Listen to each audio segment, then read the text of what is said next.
ஜம்பு திடீர்னு ஐயோ அம்மா காப்பாத்துங்க காப்பாத்துங்க, என் மேல ஏதோ பேய் பிடிச்சிருச்சு அப்படின்னு ஜம்பு கத்திக்கிட்டே ஓடுது.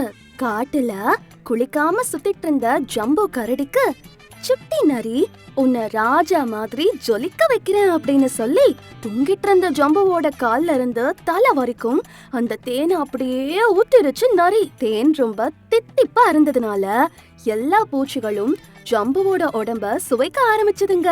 ஜம்புவுக்கு அப்பதான் புரிஞ்சுது இது நரியோட வேலைதான்னு. தண்ணிக்குள்ள போனா மட்டும்தான் இந்த யமன் கிட்ட இருந்து நம்ம தப்பிக்க முடியும் அப்படின்னு ஜம்பு முடிவு பண்ணி ஓடி வந்து அப்படியே ஆத்துக்குள்ள விழுந்துருச்சு.